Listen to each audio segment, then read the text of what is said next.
Welcome back, Patriots, to this Friday episode of the Ball Brad Show. It is June 7th, and Joe Biden is still the worst president in American history. Let's jump right into the news of the day with Hillary Clinton appearing to compare Donald Trump to Hitler in D-Day post. Of course, the Democrat Party always has to go towards racism. We're the Nazis and fascists, even though the Democrat Party is the party of racism, is the party of the Ku Klux Klan, is the party of fascism with the outgrowth of Antifa that masquerades as anti-fascist when in reality they are fascist. So she takes to Twitter and she says, 80 years ago today, thousands of brave Americans fought to protect democracy on the shores of Normandy.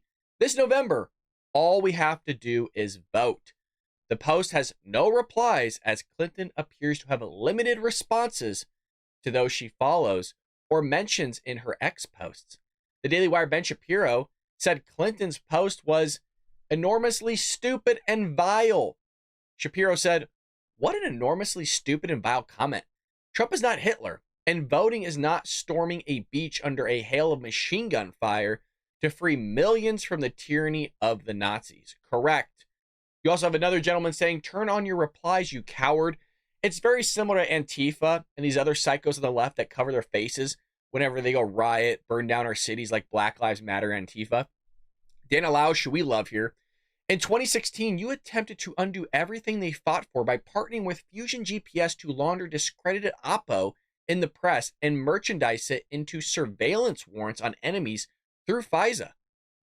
Were my World War II vet grandparents alive today, or were they alive today, they'd slam this. Absolutely. Same with my grandfather. Holy shit, I despise these people. It's impossible to capture just how loathsome a comment this is. To cheapen what World War II heroes did to BS garbage politics makes me sick. Again, World War II veterans deserve so much better than this. Couldn't be more correct. You also had the wreckage is almost unimaginable. Hillary Clinton rips Donald Trump to shreds. Makes direct comparison between him and Adolf Hitler. It is relentless from these Democrats, from these liberals, calling Hitler a Nazi. You know, he's part of the Third Reich. Joe Biden, just about 3 weeks ago, had an ad come out and compared Donald Trump to Adolf Hitler as well. And what's sad is there's actually people out there that really buy into this messaging. They really do. Well, it's not just calling Donald Trump Hitler, a racist, a Nazi, all these other things that they're chauffeuring out once again because the elections are coming up. It's like on repeat. It's a vicious loop every 4 years. Well, the other thing that we saw in yesterday's episode was how the media, the Democrat Party, and all these other psychos are trying to gaslight us and say that Joe Biden is coherent. He's sharp. He's an intellectual. He keeps them engaged in meetings. They ask him the hardball questions. So what I'm about to cover went viral yesterday, where Biden raised eyebrows at a D-Day ceremony in Normandy, France, where he apparently had to be escorted away from the festivities while French president remained on site to greet veterans. Now, I'm going to show you various video clips here, and this comes from Greg Price, where he highlights this D-Day anniversary, where Biden tries to sit in an invisible chair, which isn't technically true, and I'll get to that in one moment, because I think a lot of Republican conservative podcasters are misleading, and so I always try to be truthful with all of you, so I'm going to show you that clip in one moment. Forgets where his seat is, that is true. Talks about how many Russians died in Ukraine, correct, and gets pulled away by his wife as the French president greets D-Day veterans. So this first one is him sitting in an invisible chair. And what a lot of Republicans are saying is that he's not sitting in an invisible chair. He's going to the bathroom in his pants. Now, I would like to believe he wasn't going to the bathroom, but I'd rather you be the judge of that. I think he's trying to sit in the chair that's behind him. So look closely. And again, you be the judge of this.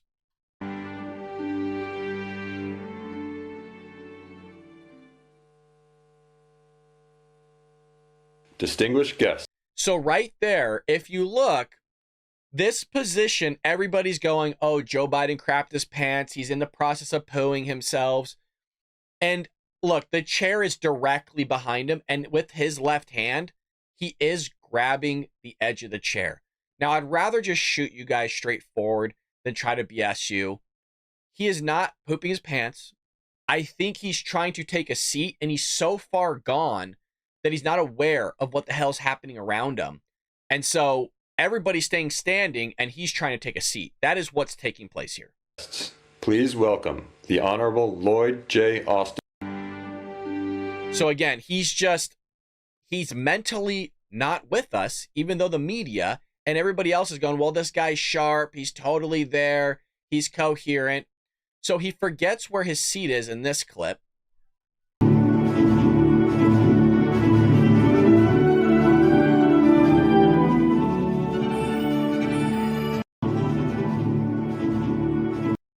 It's so embarrassing. It is so embarrassing. And here he is talking about how many Russians died in Ukraine while at a World War II event. Here we go.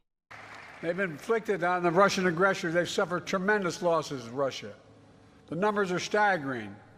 350,000 Russian troops dead or wounded. They've inflicted on the Russian aggressors, they've suffered tremendous. I don't know if he's trying to compare to Russia's involvement in World War II and trying to assimilate the two events that are taking place. Honest to God, I have no idea what this guy's doing. Then the weird thing is he gets pulled away by his wife, and everybody's kind of commenting, oh, this is where Joe Biden's going to get cleaned up.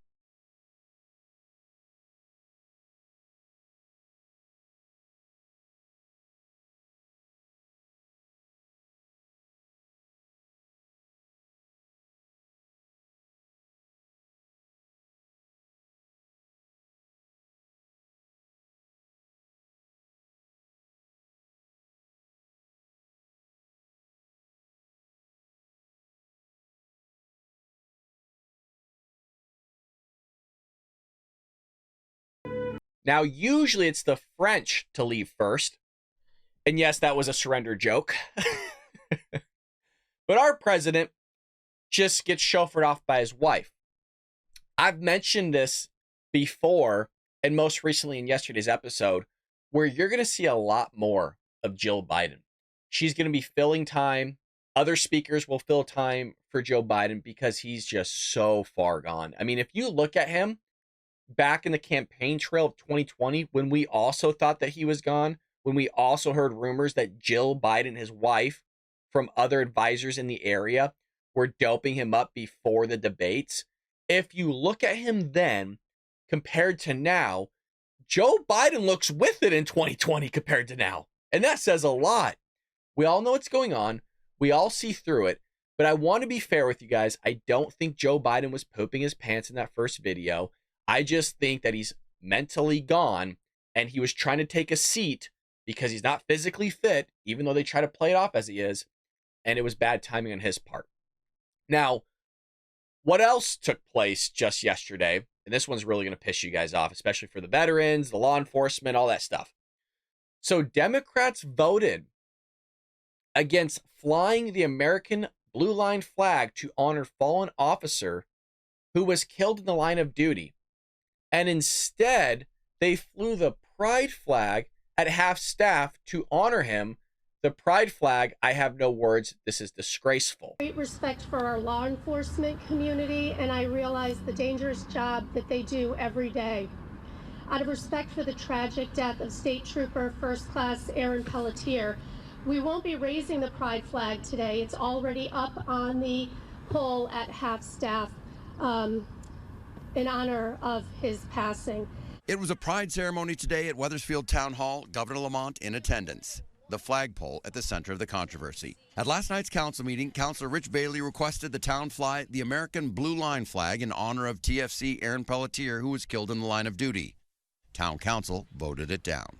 What does the Blue Line flag mean to you? Represent racism and antagonism to many, many people. And even if you don't personally believe that and you fly it at your own house and you think it means something to you that's much more positive, it's just not how many people feel about it. It's not appropriate to raise over our town hall, especially when our flag policy prohibits us from doing anything that's associated with hate. Wow. Wow. If you guys want to learn all about this myth that police are just shooting unarmed black men just willy-nilly in the streets, check out my book, Trojan Horse, How the Left Destroys America. We have an entire chapter on it that is all about police brutality. It's Debunking Police Racism, Chapter 7. Again, get yourself a copy. We go over all the data, all the analytics for all of you, and it's nice to have somebody that's a stats teacher that at least has surface level thinking in terms of statistics and can connect it all for you nice and easily. For those that have bought it, always appreciate it. Leave us a 5-star review on Amazon. So if I was that dude's family, I would be pissed. What a slap in the face.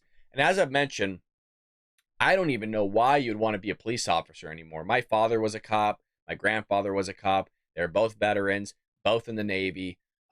One was in World War II. My grandfather was literally in Pearl Harbor and was one of the ships that actually got out on the USS Reed. But that's the Democrat Party for you. And kudos to Libs of TikTok for still doing the Lord's work out there, getting the truth out to people and what the heck is happening. Because a lot of people don't even know this stuff's going on. There's so much news out there, and a lot of it's filled up with Joe Biden and Donald Trump, and rightfully so. But when you get to these states and localities, there's a lot of egregious things that are taking place that I think have been put on the back burner, and that's why I wanted to highlight that case for all of you. Now, with everything that's going on, especially in conjunction to Joe Biden's mental acuity just in a decline, you have Biden staffers coming out and they're calling out Democrats for a foul outrage over Wall Street Journal article about Biden's mental sharpness. So they're pissed about this. And so you have ex-Biden administration staffer calling out from Democrats after a bombshell Wall Street Journal story for Wednesday revealed that President Biden is showing signs of slipping in private meetings. And in yesterday's episode, we showed Karine Jean-Pierre say, no, behind closed doors, he's fine. He's like more mentally sharp than everybody there, which I don't know what that says about the White House. So we all know he's on a massive decline. The foul outrage over the use of blind sources is especially rich coming from political staffers in both parties. This is responding to Democrat lawmakers who attacked anonymous Republican sources quoted by the Journal. The New York Times, Wall Street Journal, and WAPO are not extensions of the Democrat Party, and nor should they be. Does anybody believe that? That the Wall Street Journal, the New York Times, and WAPO are not an extension of the Democrat Party? That I don't think we need. Nobody in their right mind believes that. We all know they're extensions. They've been rubbing the shoulders of the Democrat Party for decades. What credible or objective reporter / outlet actually wants to take the same on the record quotes from provided by the White House's approved list of surrogates to offer with the same pre-approved White House written language / talking points? After the Journal revealed in a report from Tuesday on Biden's mental acuity that participants in meetings with the aging president found that he performed poorly at times, the White House and multiple Democrat lawmakers bashed the article as unfairly quoting from anonymous sources. Anonymous or not, we have it backed up by countless hours of videotape of this dude fumbling through his words. A gaffe is a one-off. These aren't gaffes. This dude fights with his teleprompter, fumbles through his words, doesn't remember where he's at, doesn't know his name, doesn't know he's president, thinks Kamala Harris is president, gets his dates and times confused. If these were like happening sporadically because there's so many speaking engagements that you're going to mess up from time to time because there's so much going on in your head, whatever. And that does happen with Donald Trump. That even happens with me, is that when you have so many things in place and you're trying to keep order of where you're at and also where you're going and to connect things for the viewer and the audience, you are going to slip up because your mind is going 1,000 miles an hour. And we don't use a teleprompter here on the show. Joe Biden does, and he still F's up. But they're going to say, well, Donald Trump is not sharp. Donald Trump is having his own mental problems. Don't worry, we'll get there, because they're saying, and I'll show you the video clip to prove it. They're saying Donald Trump is not all there. Donald Trump is a threat to democracy. He's just as bad as Joe Biden. It is truly remarkable. We have the tapes to prove that Joe Biden is off his rocker, that he's in a mental decline. He is not there. His mental acuity is terrible. And then you saw how the media are coming out, these puppets for the Democrat Party saying, no, he's fine, he's sharp. Check out yesterday's episode if you haven't. It's one to behold. Congressional Republicans, foreign leaders, and nonpartisan national security experts have made clear in their own words that President Biden is a savvy and effective leader who has a deep record of legislative accomplishments. Now in 2024, House Republicans are making false claims as a political tactic that flatly contradict previous statements made by themselves and their colleagues. I told you this is what they're going to do. For the next few months and up until the election, Joe Biden's sharp. Nothing to see here. The dude's never been better. You can't put anybody up against Joe Biden because Joe Biden's always going to outperform them. It is ludicrous that Democrats are actually going along with this. It is wild that Democrats are trying to gaslight all of us. So the foul outrage over the White House of blind sources is especially rich coming from political staffers in both parties. So this is coming from that Michael LaRosa guy that we were just quoting recently. So truly astonishing stuff. And I bring this up because you have David Pakman. I think this dude's very disingenuous. I think he's passive aggressive at times. I think he's a big manipulator, and he's somebody that's of the left, in my opinion, based on just what I've heard from him. He's going to sit here and tell you that Donald Trump is not mentally there. And his reason for that is from his observations of Donald Trump, but because he interviewed 4 medical people, and those medical people are the ones that gave him this feedback. Like, oh, well, Donald Trump's just not there. It's not normal. And then he goes, well, don't take it from me. I listen to the medical people. We've heard this story before, right? During COVID. Follow the data. Follow the science. Yeah, because medical professionals are always correct. Professionals in general are just always right. And the fact that you did 4 of them, notify the newspapers, that's supposed to really make us believers here when we can all see bullshit with our own eyes and our ears. But clearly to this guy, he thinks we're stupid, that we're actually going to buy into this BS. Here we go. The worst case scenario, they're both struggling. At this point, I've interviewed 4 medical and mental health professionals, 2 from mental health, 2 from the neurology side. Wow. Whoa, hold on. Pump the brakes. You all should be. Whoa, I'm blown away. 2 from this side, 2 from that side. Oh, my. You got me buying in.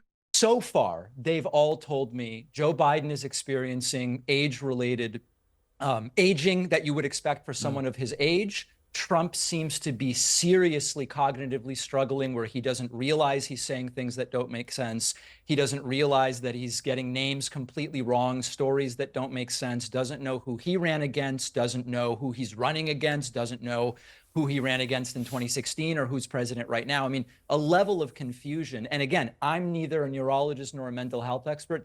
This is somebody that honestly is a great manipulator.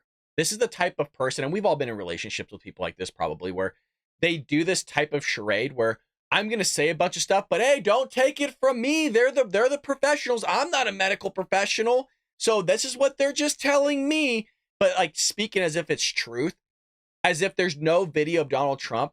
Now, I'm not saying Donald Trump is perfect, but when you're on stage that much and you're just riffing, right? The stuff that he's talking about isn't written on a teleprompter. He'll go through the teleprompter. He'll do some bits. He'll do some sets. He'll riff a little bit, come off the top of his head.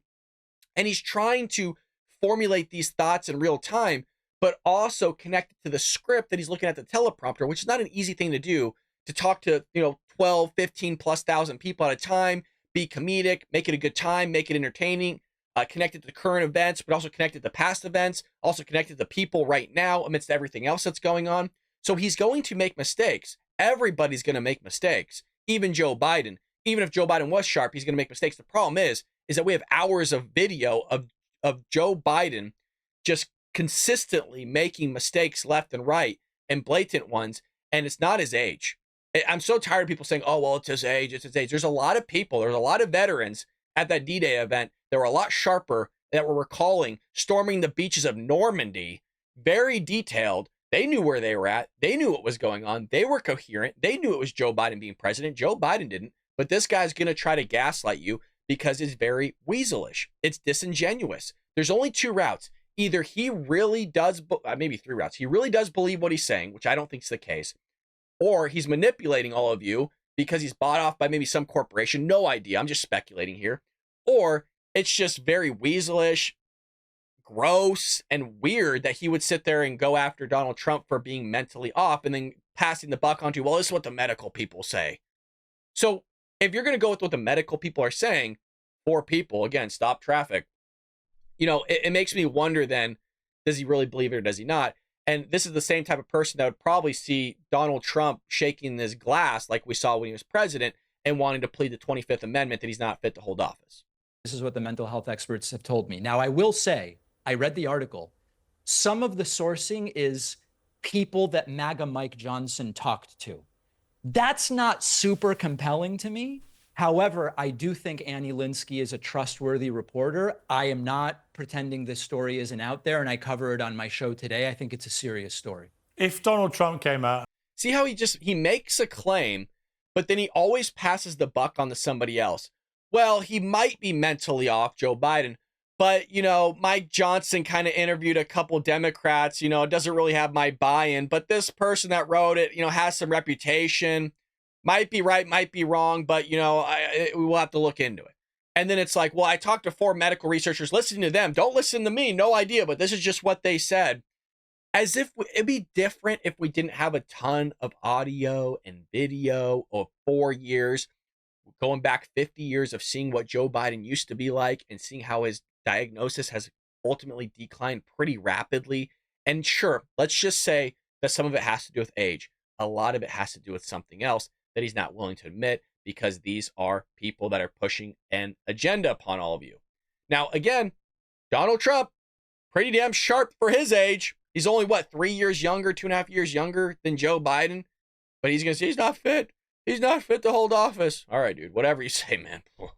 So at least you got to see what the other people are saying. Well, speaking of other news, we got Arizonans to vote on ballot measure that would make illegal immigration state crime. So voters in Arizona have been dealing with this since Joe Biden's been in office, and quite frankly, even since Obama and everybody else has been in office. It has been an ongoing issue, but things were really exacerbated under Barack Obama. Donald Trump comes in office and cleans things up, and then Joe Biden just opens all borders and allows 10 plus million people to pour across, and leaving Arizona to foot the bill because states can't print money. And so they're having to deal with this. They're having to deal with their education and their infrastructure completely collapsing. So what we have here is Arizona will have the opportunity to enact broad border security measures in November as the state faces a flood of illegal immigration after the Republican-led state legislature passed a resolution that will put the measures on the general election ballot. The measures, collectively known as the Secure the Border Act, include provisions making illegal immigration a state crime, meaning law enforcement will be allowed to arrest immigrants who, specifically illegal immigrants, I should be specific there, who enter the state. Other states like Texas and Oklahoma have enacted similar laws. Quote, nothing good comes from open borders. Well, that is correct. Only crime, deadly drugs, violence, unsafe communities, and an unending financial drain on American taxpayers, yet Democrat leaders fiercely oppose doing anything about it.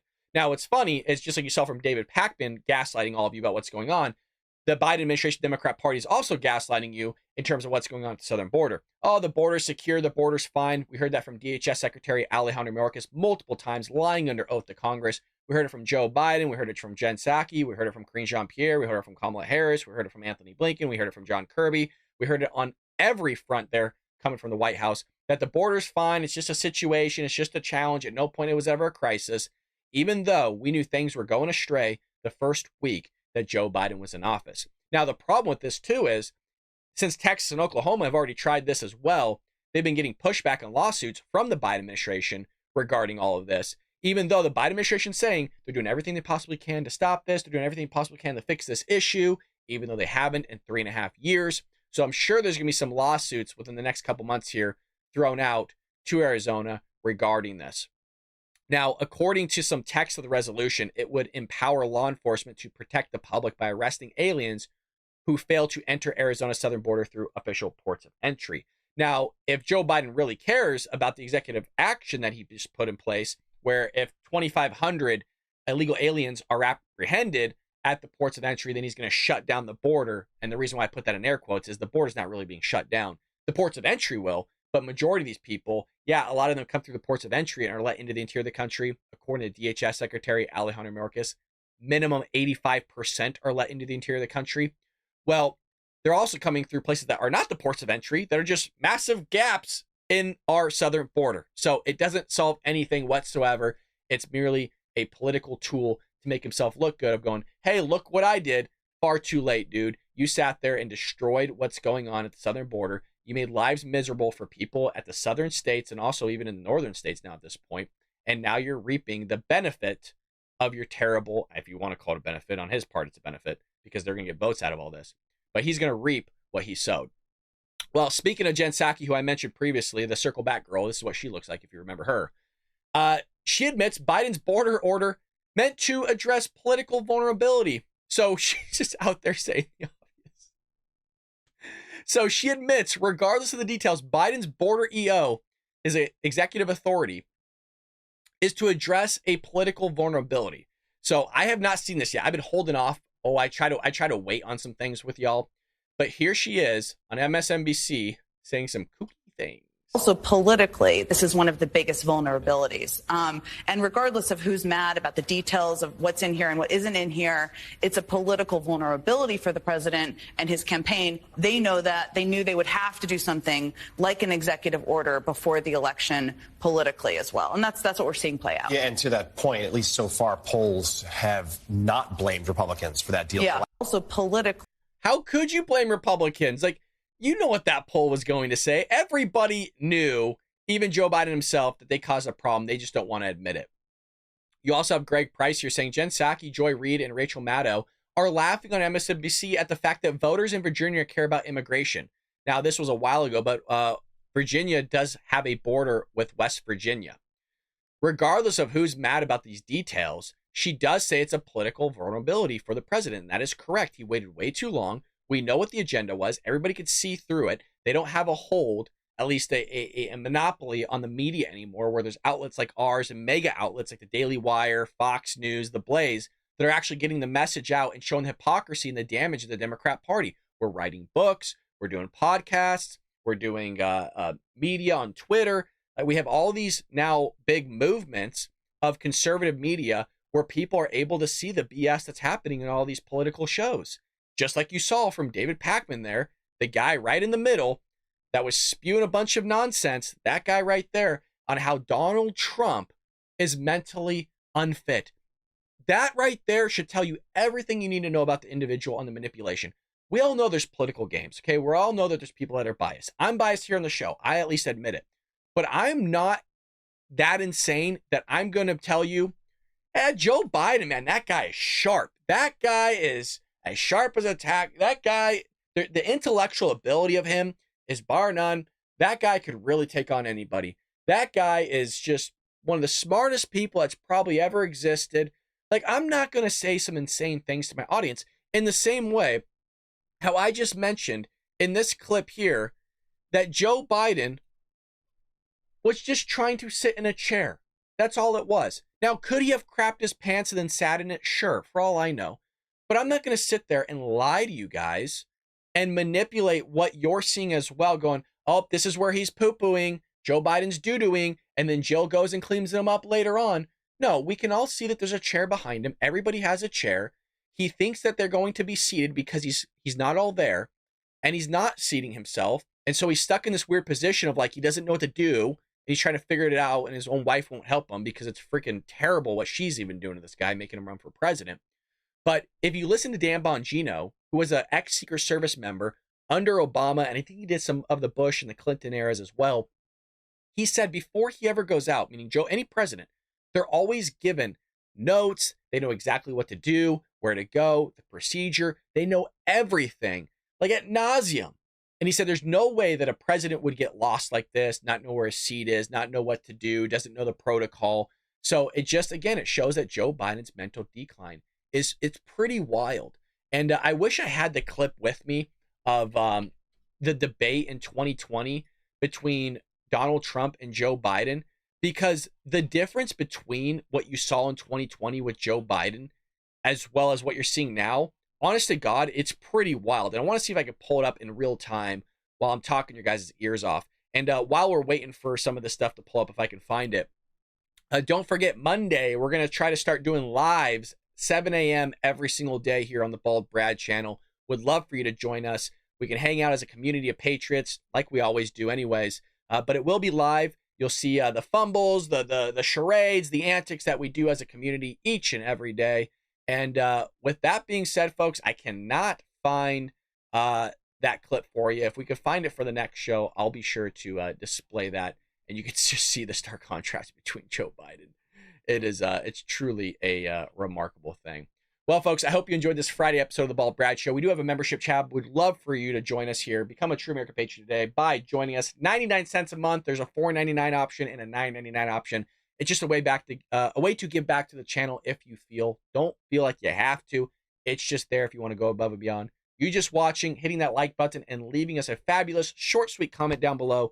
That is the best way you could support us. We are trying to grow here, and I would love all your help. And I don't know, moving this thing forward and making it even bigger than what it is. And it's all thanks to you guys. So I will see you tomorrow here on the Bald Brad Show.